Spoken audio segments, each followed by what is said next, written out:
We had a great discussion here at South by Southwest in Austin about the future of news and really the question of the first screen versus the second screen, whether the second screen is even, whether the first screens even matter anymore. We had a really diverse panel, Andy Carvin from NPR, who really argued that the first screen doesn't matter at all in his news curation world.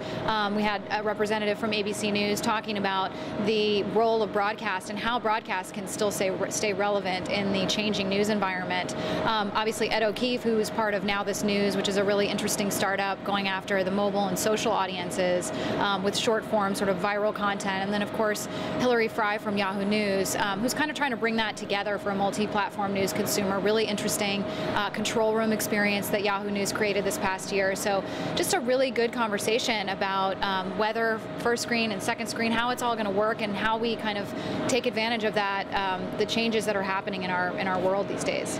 Cool. So tell us a little bit about how video consumption has changed. Certainly since we started speaking, mobile has become a big deal.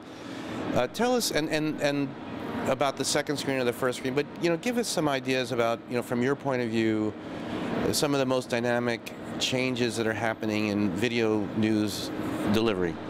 Well, I think, video, obviously, video consumption online, it just continues to grow at exponential rates. And one of the most exciting things that's happening is really the shift from television to online. A lot of people are looking for an online experience to either supplant or to complement a TV experience. So what we're really looking at is the major live events that people want to watch on television, and really finding an online format that complements that. So whether it's an Oscars pre-show and post-show, Golden Globes, Oscars, Grammys, we did that all this year, or whether it be the elections, or whether it be something entirely new, really looking to that, how that consumer may be coming online, maybe not even turning on their TV at all, but probably and most likely adding a second screen experience to their consumption patterns. People aren't watching less TV, they're just adding to it with a whole new platform. So that's a really exciting area of focus for us.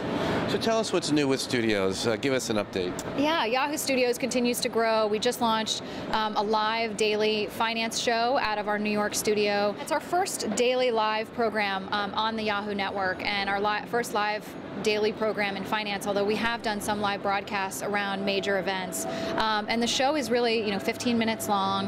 It really just sort of previews the headlines, previews the stocks to watch that day, gives you a little bit of insight that might help you as you're watching the markets for that hardcore Yahoo Finance audience. So we're really excited about that. We have a great new show looking at Flickr, the week in Flickr, and really taking some of the stories that are happening on Flickr, going to talk to some of those amazing photographers and learning the stories behind them, whether that be a photographer who shot photos of Hurricane Sandy or whatnot. So those are just some of the fun things that we're working on right now. What are some of the exciting things happening in terms of, well, first of all, your relationship with ABC News and Yahoo, how that's going, and also how maybe new forms of editorial content are surfacing up and what people want to watch?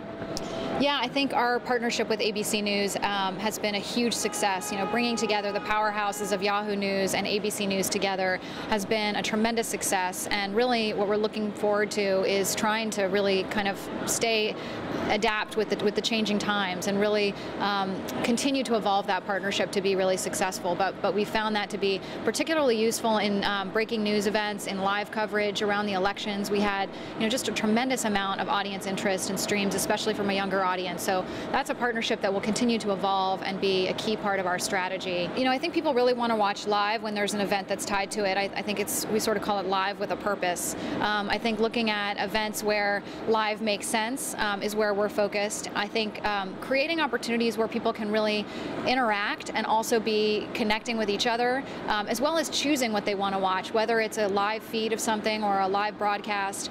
That's really what the control room experience did on Yahoo News this year, which was a really exciting innovation to kind of bring in those elements of interactivity and choice, and really having something, not just a live feed to interact with, but having something that surrounds it, really immersive experience on the page where people can submit questions, they can be a part of the conversation, they can follow news headlines associated with that topic. So really looking for that kind of multi-dimensional experience.